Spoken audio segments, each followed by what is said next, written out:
Brought to you by Sensodyne K। अभी लेके आए सेंसोडेंट के। टूथ का करंट गॉन तो लाइफ का करंट ऑन। भारत को diabetes capital of the world कहा जाता है, यानी हमारे देश में डायबिटीज़ के मामले बहुत ज़्यादा हैं। भारत की एक बड़ी आबादी से परेशान है। डायबिटीज़ एक ऐसी बीमारी है जिसका असर आपके हर अंग पर पड़ता है। अगर डायबिटीज़ को समय रहते कंट्रोल ना किया गया तो ज़्यादातर मामलों में किडनी की बीमारी होना तो तय है। कई बार तो किडनी फेल होने तक की नौबत आ जाती है। अब सवाल उठता है कि ऐसा क्यों होता है? डायबिटीज़ का असर किडनी पर ही क्यों पड़ता है? दरअसल जब खून में शुगर की मात्रा बढ़ने लगती है तो इससे हमारी किडनी में मौजूद खून की नलियों को नुकसान पहुंचता है। वो ठीक तरह काम नहीं कर पाती, इससे किडनी को नुकसान पहुंचता है। लंबे समय तक ऐसा रहने से डायबिटिक किडनी डिजीज़ हो सकती है। इसलिए अगर आपको डायबिटीज़ है तो ये जानकारी आपके बहुत काम आएगी।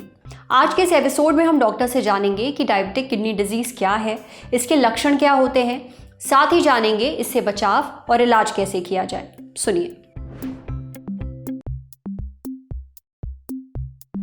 क्रोनिक किडनी डिजीज एक काफी कॉमन प्रॉब्लम है एंड तकरीबन 10% लोगों में किडनी प्रॉब्लम होती है, क्रोनिक किडनी डिजीज होती है।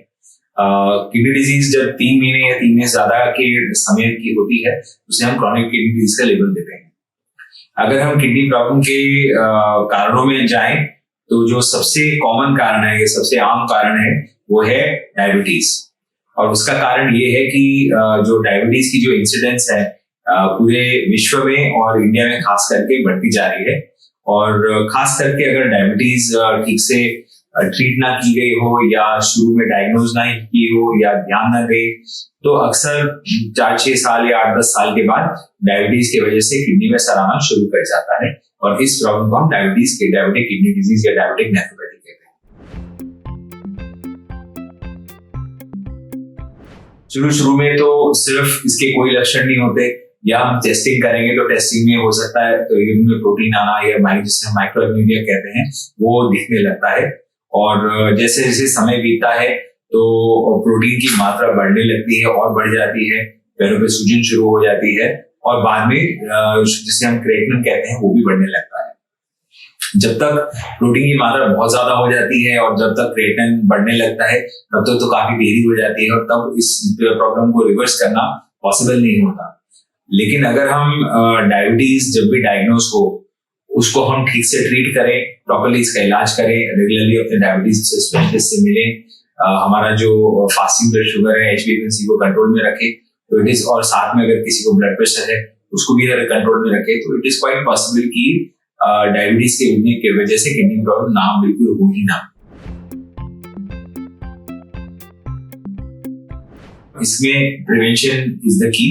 अगर हम इसको डायबिटीज का ठीक से इलाज करेंगे तो हो सकता है डायबिटीज किडनी डिजीज से बच सकते हैं। अगर किसी को डायबिटिक किडनी डिजीज हो जाती है तो it is very important again कि डायबिटीज को हम अच्छे से कंट्रोल करें। अगर मरीज को ब्लड प्रेशर है उसको भी अच्छे से प्रॉपर्ली 130/80 या उससे नीचे उसको रखें। कोई अगर मरीज दर्द की दवाइयां, देसी दवाइयां लेता है या कोई भी ऐसी दवाई लेता हो जिसे मोर्टालिटी मेडिसिन कहते हैं तो वो उसका अवॉइड करे। और कोई भी ऐसी वस्तु हो जो किडनी के लिए हानिकारक हो उसका सेवन ना करे। ये सब चीजें बहुत जरूरी हो जाती हैं। और ऑफ कोर्स बहुत जरूरी है कि अपने नेफ्रोलॉजिस्ट, अपने किडनी स्पेशलिस्ट से रेगुलरली मिलें। अगर डायबिटीज और ब्लड प्रेशर को अच्छे से कंट्रोल किया जा सकता है तो अगर डायबिटिक किडनी डिजीज को रिवर्स ना भी किया जाए तो इट इज क्वाइट पॉसिबल कि हम उसकी जो रफ्तार को हम धीरे कर सकते हैं और काफी सालों तक हम दवाइयों से काम कर सकते हैं। अगर मरीज वो स्थिति में आ जाता है जिसे हम CKD स्टेज 5 या जिसे एंड स्टेज किडनी डिजीज पहले कहते थे तो देन वो एक स्थिति आ जाती है जब मरीज को डायलिसिस या फिर किडनी ट्रांसप्लांट की जरूरत पड़ सकती है या पड़ती है। डायबिटिक किडनी डिजीज और डायबिटिक नेफ्रोपैथी में भी अगर मरीज को CKD स्टेज 5 होता है तो transplant is the best option. अगर उसके परिवार में डोनर है तो सबसे अच्छा ट्रांसप्लांट ही ऑप्शन रहता है। और अगर transplant by any reason possible नहीं है तो of course that dialysis is always there. Dialysis is of 2 types, hemodialysis और पेरिटोनियल डायलिसिस। दोनों में से कोई भी वैरायटी ऑफ डायलिसिस का उपयोग किया जा सकता है depending on the patients preference और प्लस कि उसकी क्या सुविधा उसके पास आसपास अवेलेबल है। अगर आप अपनी किडनी को सुरक्षित रखना चाहते हैं तो ज़रूरी है अपनी डायबिटीज़ को कंट्रोल में रखें। डायबिटीज़ की दवाई लें, ब्लड शुगर लेवल को बढ़ने ना देना आपको तमाम बीमारियों से दूर रखेगा। फिर आपको ना तो डायलिसिस की ज़रूरत पड़ेगी और ना ही किडनी ट्रांसप्लांट की। अब बढ़ते हैं सेहत के अगले सेगमेंट की तरफ। तन की बात। रोज़ सुबह मुंह धोते हुए पानी की छींटें तेज़ी से आंखों पर मारते हैं तो रुक जाइए, डॉक्टर से जानिए ऐसा क्यों नहीं करना चाहिए।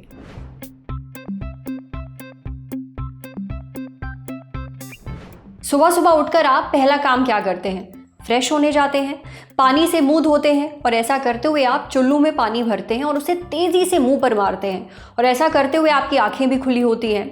अगर आप पानी की तेज़ छींटों से आंखें धोते हैं तो आप बड़ी गलती कर रहे हैं, क्योंकि ऐसा करने से आपकी आंखों को काफ़ी नुकसान पहुंचता है। अपनी आंखों पर लगातार पानी मारना सही नहीं है। ऐसा क्यों, ये हमें बताया डॉक्टर नेहा जैन ने। डॉक्टर नेहा बताती हैं कि हमारी आंखों में टीयर ग्लैंड्स होते हैं, यानी आंसू की ग्रंथियां। इन्हीं के जरिए हमारी आंखों से आंसू आते हैं। अब आंसुओं में एक तेल की परत होती है। जब हम बार बार आंखों पर पानी की तेज छींटे मारते हैं तो आंखों के साथ साथ ये परत भी धुल जाती है। इससे आंखों में सूखापन या फिर ड्राइनेस की समस्या हो सकती है। एक तरह से हमारी आंखें आंसुओं से नहाई हुई होती हैं। आंसुओं की 3 परतें होती हैं जो आंखों को इन्फेक्शंस से बचाती हैं। इनके अलावा आंसुओं में lysozyme, lactoferrin, immunoglobins, glucose, urea, sodium और पोटेशियम जैसे तत्व भी होते हैं। ये किसी भी खतरे से आंखों को बचा कर रखते हैं। आंसुओं में एंटीबैक्टीरियल गुण होते हैं। इससे जो कुछ भी आंख के लिए सही नहीं होता है वो अपने आप ही आंख से बाहर आ जाता है। आपको बार बार आंखें साफ करने की ज़रूरत नहीं होती। अगर पानी साफ नहीं है और आप ऐसे पानी से आंखें धो रहे हैं तो ये गंदगी आंखों में भी जा सकती है। इससे जलन, इन्फेक्शन और बाकी दिक्कतें हो सकती हैं। हमारी आंखों में कॉर्निया और कंजक्टिवा होते हैं। कॉर्निया आंखों के ऊपर एक परत होती है जो आंखों के सामने वाले हिस्से को कवर करने का काम करती है। वहीं कंजक्टिवा आंखों में पाई जाने वाली एक झिल्ली होती है। ये दोनों बहुत ही सेंसिटिव होते हैं। तेज पानी डालने से इनमें दिक्कत हो सकती है और सिर्फ यही नहीं, देखने में भी परेशानी महसूस हो सकती है। अब आप कहेंगे कि आंखें भी ना धोएं तो करें क्या? देखिए, डॉक्टर नेहा के मुताबिक अपनी आंखों की सफाई के लिए किसी साफ नम कपड़े का इस्तेमाल करें और बाहर से ही इसे साफ करें। पानी को सीधे अपनी आंखों के अंदर मत डालिए। अगर आप कॉन्टैक्ट लेंसेज पहनते हैं तो उसके सोल्यूशन को समय समय पर बदलते रहिए, जिससे कि कॉन्टैक्ट लेंस से आंखों में कोई इन्फेक्शन ना हो। समझे? अब बारी है सेहत के आखिरी सेगमेंट की, खुराक यानी झक्कासी हेल्थ टिप। अगर डायबिटीज़ है या फिर डायबिटीज़ की कगार पर खड़े हैं तो सुबह नाश्ते में ये चीज़ें मत खाइए। जिन लोगों को शुगर है या फिर जो प्री डायबिटिक है, यानी जो लोग डायबिटीज़ के एकदम कगार पर खड़े हैं, उन्हें सुबह का नाश्ता बहुत सोच समझ कर करना चाहिए। आप क्या खा रहे हैं इसका खास ध्यान रखना चाहिए। अब आप पूछेंगे क्यों? बताते हैं। दरअसल सुबह सुबह हार्मोन्स में बदलावों की वजह से शुगर लेवल कंट्रोल में नहीं होता है। खाली पेट नाश्ते में बिना सोचे समझे कुछ भी खाने से शुगर बहुत तेज़ी से बढ़ सकती है। इसलिए कुछ ऐसी चीज़ें हैं जो डायबिटीज़ के मरीजों को सुबह सुबह नाश्ते में खाना अवॉइड करना चाहिए। क्या है ये? इनके बारे में हमें बताया न्यूट्रिशनिस्ट सोनिया बख्शी ने। सोनिया बताती हैं कि डायबिटीज़ के मरीजों को सुबह खाली पेट नाश्ते में शहद, बिस्कुट और फल नहीं खाने चाहिए। ये आपके शुगर लेवल को खतरनाक स्तर तक बढ़ा सकते हैं। इनमें शुगर की मात्रा बहुत अधिक होती है। अगर इन चीज़ों को खाली पेट खाया गया तो ब्लड शुगर लेवल कंट्रोल से बाहर जा सकता है। देखिए, डायबिटीज़ के मरीजों को हाई ग्लाइसेमिक इंडेक्स वाली चीज़ों से थोड़ा परहेज़ करना चाहिए। अब ये हाई ग्लाइसेमिक इंडेक्स वाली चीज़ें क्या होती हैं? ये वो चीज़ें हैं जिन्हें खाने से कार्बोहाइड्रेट जल्दी ग्लूकोज में बदलने लगता है, यानी ब्लड में शुगर की मात्रा तेज़ी से बढ़ने लगती है। उन्हें इन सारी चीज़ों को हाई ग्लाइसेमिक इंडेक्स फूड कहते हैं, जैसे कि मैदा, पोहा, बिस्कुट, मैगी, आलू, गुड़ और फास्ट फूड वगैरह। सोनिया आगे बताती हैं कि डायबिटीज़ के मरीज़ सुबह सुबह ब्रेड या टोस्ट ना खाएं। खाली पेट फ्रूट जूस पीने से भी बचें। फ्रूट जूस चाहे पैकेट वाला हो या ताज़ा बना हुआ, इनमें बहुत नेचुरल शुगर होती है। आप चाहें तो फल दोपहर में आराम से खा सकते हैं, लेकिन सुबह खाली पेट नाश्ते में से खाना यानी फलों को खाना और जूस पीना अवॉइड करिए। इसी तरह कॉर्नफ्लेक्स, सीरियल्स और म्यूसली वगैरह भी खाना अवॉइड करिए। अगर खाना ही है तो पहले इसमें डाली गई जो सामग्री है उसकी लिस्ट पैकेट पर ज़रूर पढ़ लीजिए। आमतौर पर इन प्रोडक्ट्स में शुगर बहुत ज़्यादा होती है। अब आप कहेंगे कि आखिर फिर शुगर के मरीज नाश्ते में खाएं क्या? आप दूसरे हेल्दी ऑप्शंस की तरफ जा सकते हैं। आप नट्स या फिर सीड्स खा सकते हैं, दाल से बना कोई नाश्ता कर सकते हैं जैसे दाल अप्पम। अगर हैवी ब्रेकफास्ट करते हैं तो दही के साथ पराठा खा सकते हैं। पराठा कम तेल में सिका हो और उसमें कोई सब्जी भरी हो सकती है।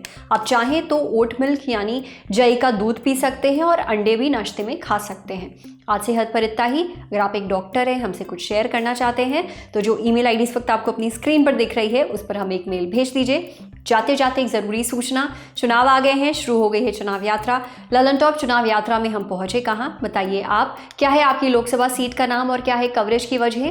वो कौन से फैक्टर्स हैं जो आपकी सीट को बनाते हैं खास? मेरी सीट मेरा फैक्टर, भेज दीजिए मेल chunav@lalontop.com पर। सूचना समाप्त। शुक्रिया।